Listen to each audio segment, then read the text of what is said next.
Hello, this is Jackie from the Studio for Art and Craft in Cobleskill, and today I am going to walk you through a really fun design that I call Draggin.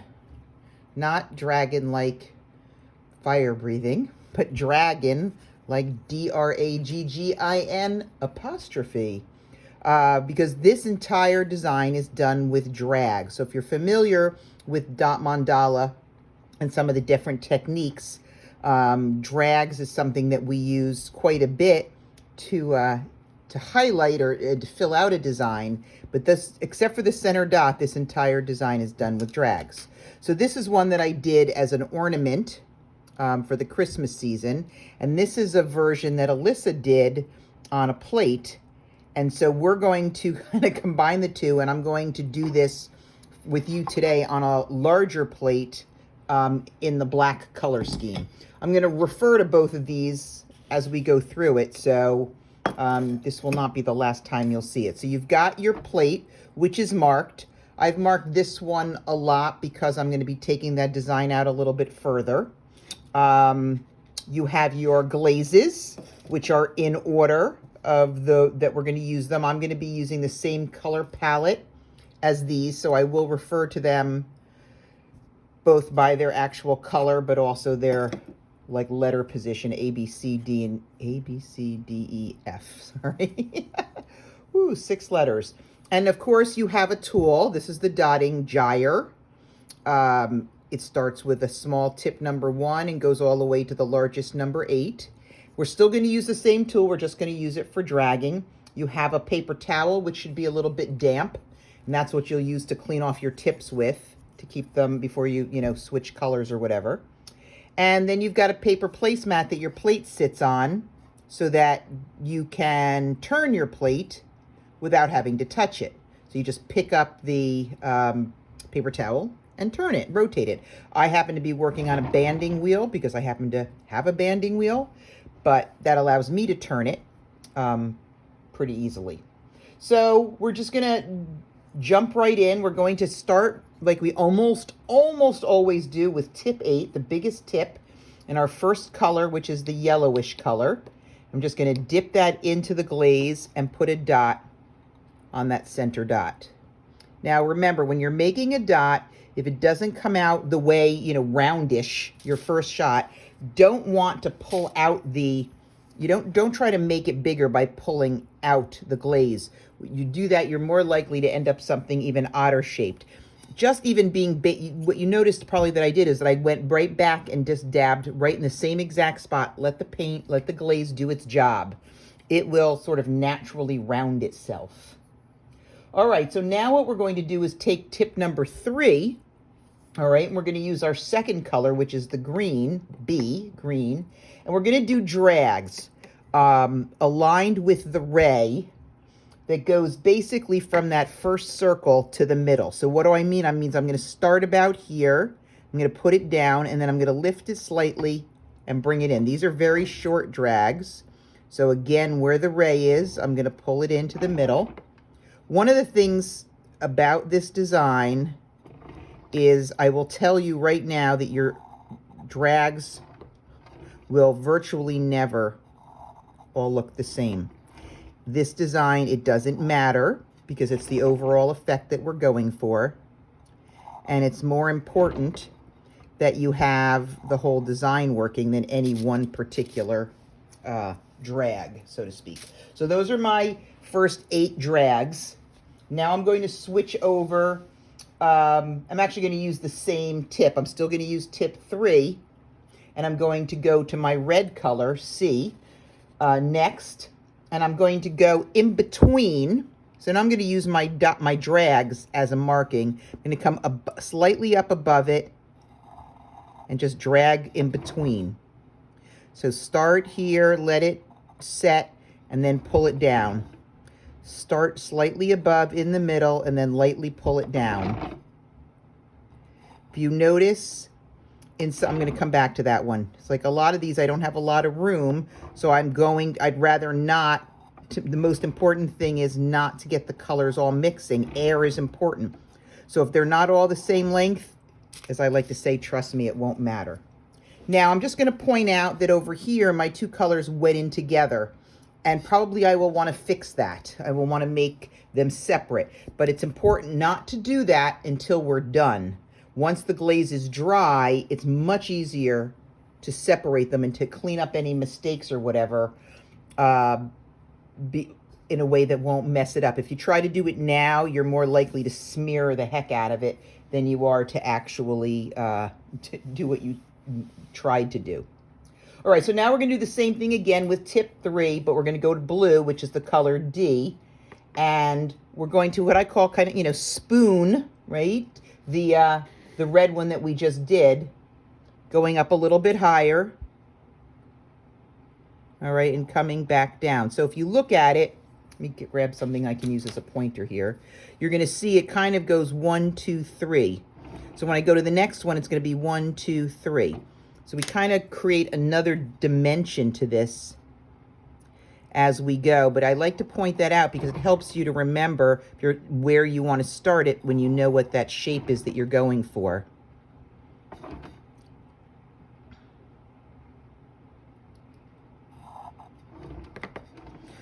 Blue, this blue in particular is a very thin blue.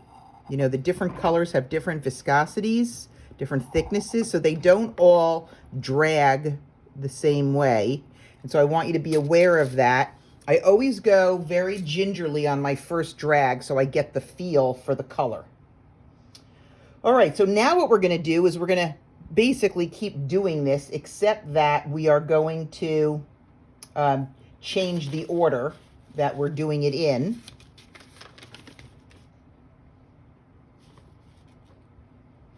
Okay, so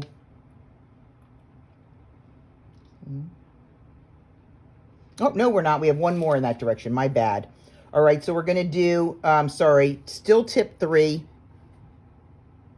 And we're going to do one more spooning, if you will. All right, so one more above that coming down to the red. So tip 3 orange, which is A, B, C, D, E, color E. I know. Oops, sorry, I wasn't watching what I was doing. That one got really fat because I kind of wasn't paying attention. I was looking at counting my colors.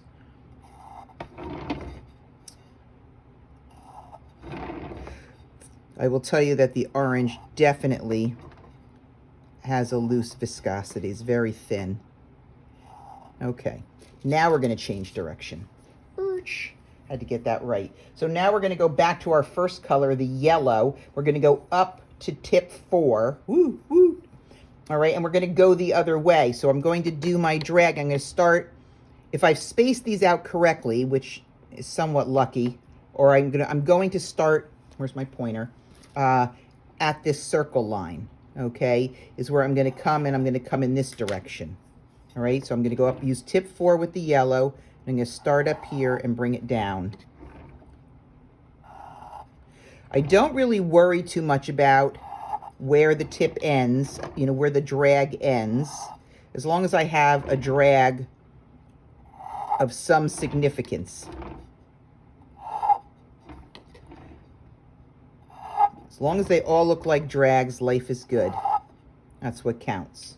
All right, and after we've done that color, then we're going to, now let me just, now that I've said that, let me just pick one here. Maybe I'm going to say, just so I can demonstrate something, okay, I'm going to come back around. Maybe, no, this one isn't long enough, let's just say. What I will do is switch to tip 1, okay, and I forgot which one I decided needed to be. And then just gently, I would kind of come in here and just bring it down a little bit, okay? So if you had to, you could just do that and bring it in a little bit more with tip 1. That's what you would do if you kind of messed up and one really wasn't long enough. All right, so we're going to go back to tip 4 after that little lengthening lesson. And we're going to use our next color, which is kind of funny because I forgot to pour it for myself. So I'm going to pour it over here. It's a purple. All right, and we're going to spoon, I don't know, that's what I call it. We're going to spoon the yellow. So we're going to come above it and bring it down.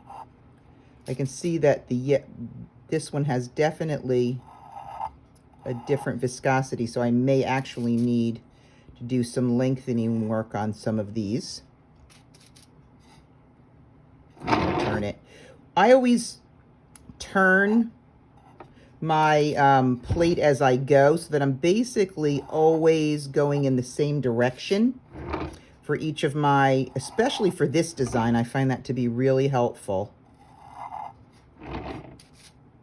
because if I try to just adapt to the new direction, my brain doesn't see it the same way. So I know I'm doing that thing I was telling you about, which is I'm just, especially since I made kind of a little bit of a slurry mess here, just gently lengthening a couple of those out. All right, so that was with the purple. And now we're gonna go back to the light blue, which is ABCD color. Same thing with tip 4. And we're gonna do our third one.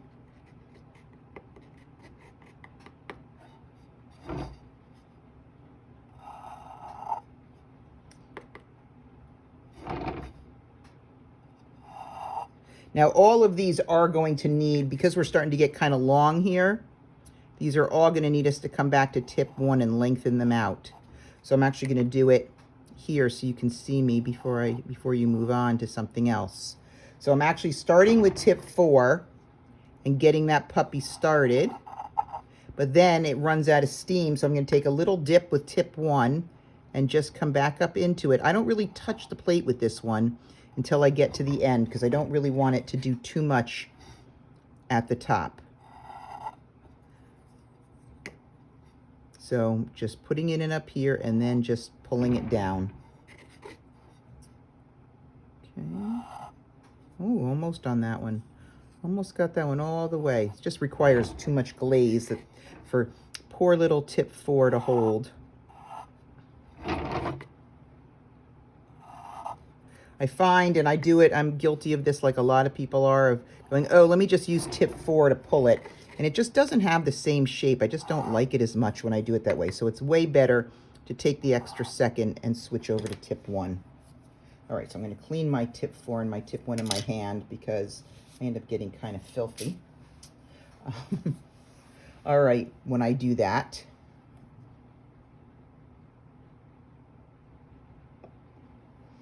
Okay, so now you're going to see that we've created a little bit of space here. We're going to come back and kind of do it in the opposite direction in that space. All right, so we're going to go back to the second color, B, which is the green. And for this, we're now going to go up to tip 5. I know that probably does not come as a surprise to you. And just starting at about the same level as the blue. And I'm just going to pull it down a little bit more. There we go. Not too much. Tip 5 can hold a lot more paint than tip 4, so sometimes you can get all the way to the bottom with that. Especially on this one. Certainly all of these are quote unquote good enough for the design idea I'm trying to do. I like that this one has the guidelines on it, because it allows me to see that I'm about the same height on all of them. Okay, clean off when we're done with that. We're going to go to the red, color C, also tip 5, and spoon this puppy.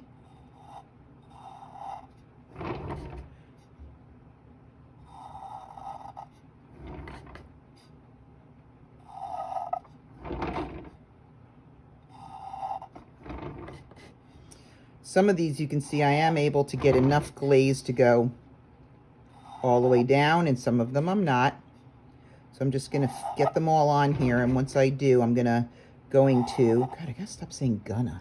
I'm going to use tip 1 and just pull it all the way down where I feel like I need to pull it a little further.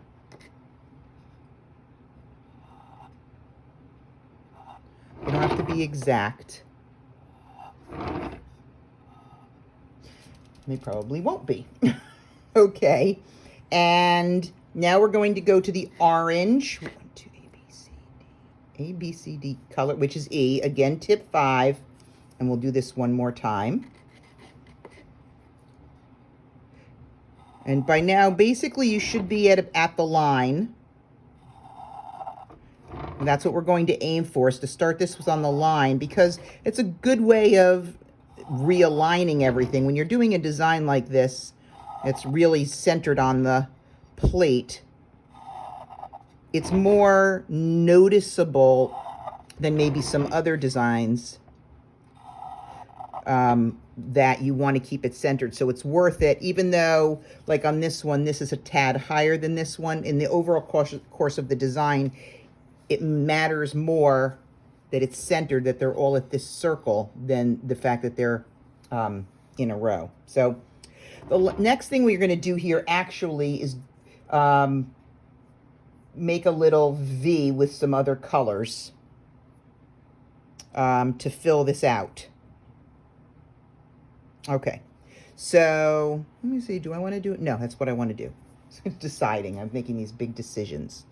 So, because you'll notice on this one, well, this is when I did the ornament, this is a much smaller area, so I left out one step in order to keep it smaller. The plate is a little bit airier. Everyone's going to be a little bit different, so I leave these guidelines on so that you can use them as you go. It's not that you have to reach a certain level, I guess is what I want to say.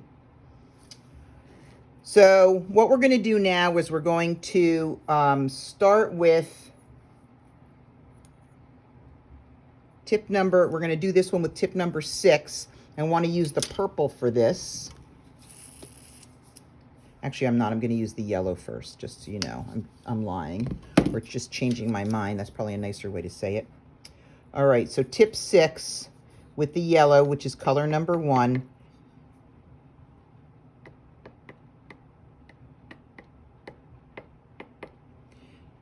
One second. I want to make sure I instruct you on this correctly. All right. Actually going to start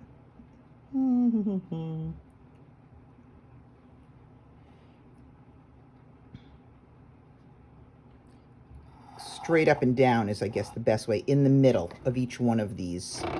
All right. We're going to add some color on each side. There we go. That's the best way to describe it. Sometimes I know what I'm doing, but coming up with words for it is another issue. So I'm taking the yellow with my tip 6 and just doing mine as a left-leaning drag. So it starts on the left and spins out to the right. And now I'm going to do a smaller drag. So I did that with a 6. Actually, I'm going to come and give this one a little bit more oomph. Okay. I'm going to drop down to a 3, actually, because some of my spaces are tight. And on the left side, I'm going to go with that purple. So I'm going to drop down to a 3 and just fill in a small one on the left of that yellow. Because there's not a lot of space. All right.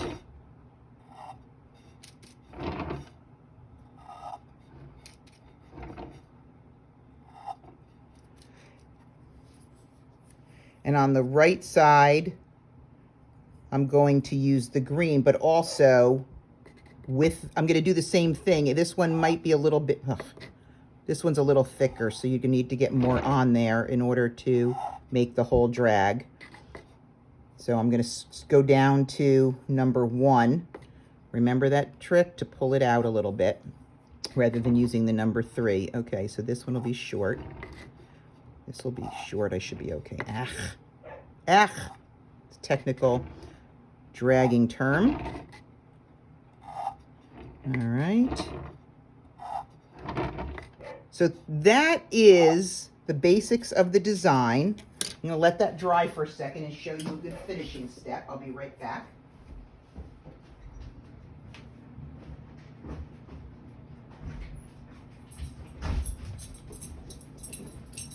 Okay. Now, the last thing I do, and you can see it on this, on the ornament pretty clearly, is I did some highlighting on the, I don't know, I'll call it the fat side of each of the drags. So with white. So I'm just going to, I like to wait until it's not soaking wet in order to do this.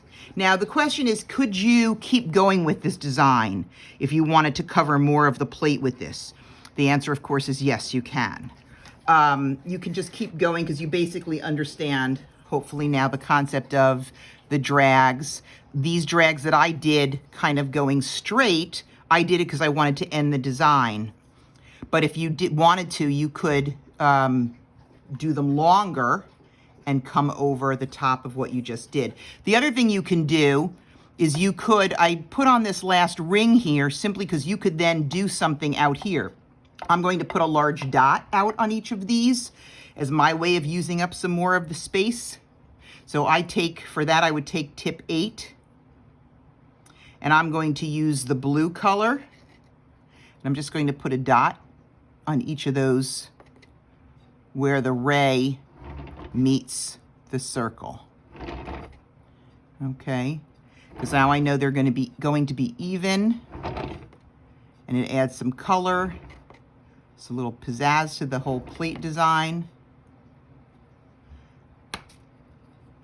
You could, oh, look at me, I'm just going to go crazy here. You can do a drag from those. You could do a little design from those dots if you wanted to. So for example, if I wanted to I'm going to go back to tip 3, and I'm going to use the red color. And I'm just going to I always start in the middle when I'm sort of free-handing things. Because then I can go to each side. So I'm just going to make a small 3-size drag on top of each one, and I'm starting to the right on these. Let me just say, for no particular reason, that's just what I did. It's how it felt to me, but if you feel like starting left, that's fine too. All right, and then I'm going to grab some of mine. I don't want to do purple, it's too close to red. I'm going to grab the yellow for the right side of that, and I'm just going to make a smaller drag on the right.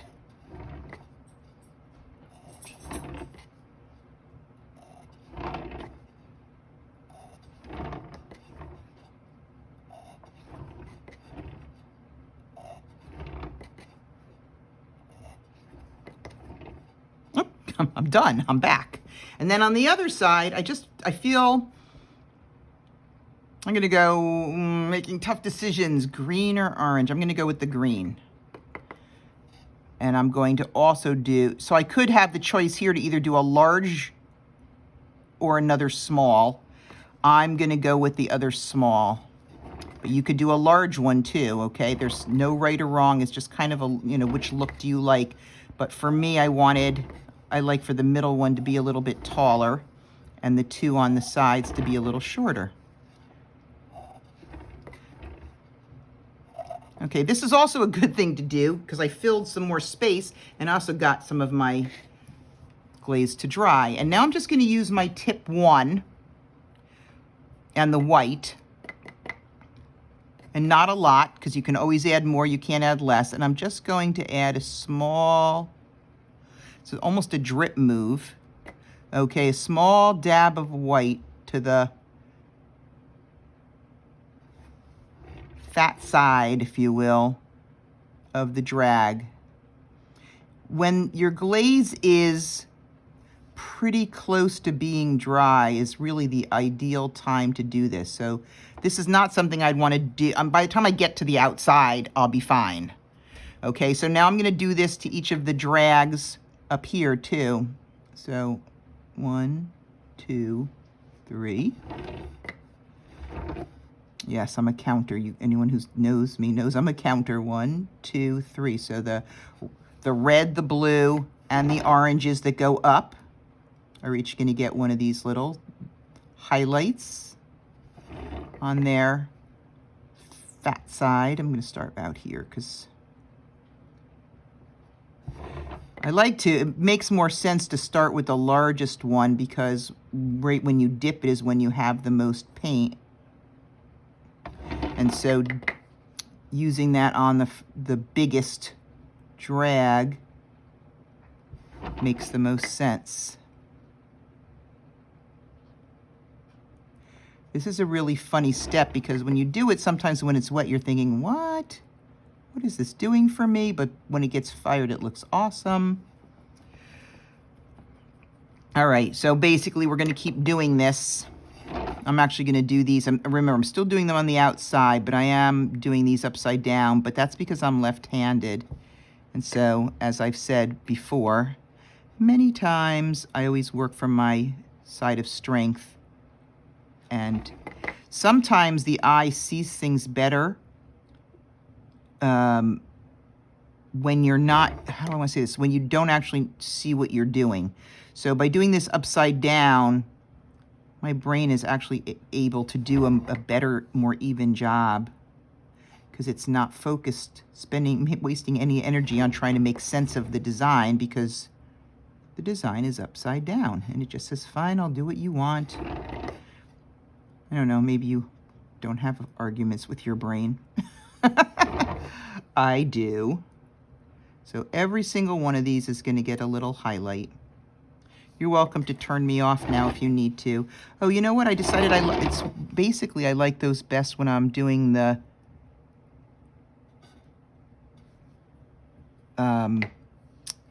drags that go to the left. Isn't that interesting? You do want to make sure when you're working on these outer ones that if you're working with paint, like check your tip before you drop it in a new one. Like so if you got color on it, you want to use your towel to wipe that off before you move on to the next. Okay. I could feel that I got. Yeah, these are pretty wet. If I wasn't doing this on a video, I probably would, you know, have patience and wait for them to dry. But that's just not my thing. Yep.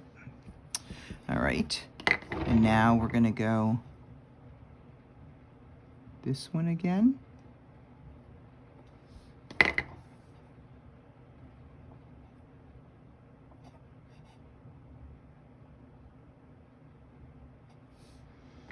I did kind of...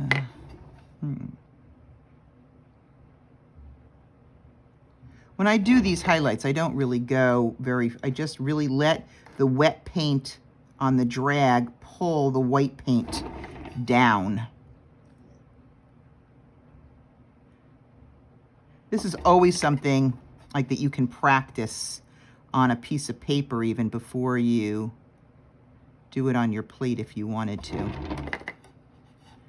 Ooh, this is a mess, so I'm going to clean that up later. I don't think it'll be dry enough for me to show you on that particular one on the video, but I think that there might be a dry enough one toward the center by the time I'm done to be able to show you. Now, you'll notice I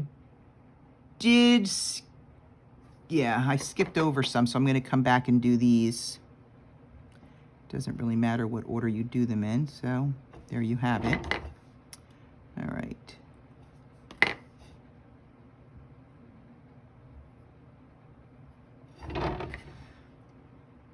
I love dragging. This design was like a dream come true for me. Sad to say, this is something I dream about. Okay, so it looks like all of my center design have the highlights. And as I'm looking at this, I know that I want to do these out here just because I want them to have that same look.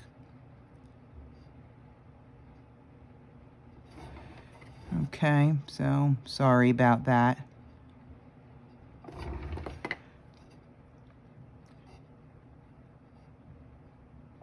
You guys aren't in a hurry, right?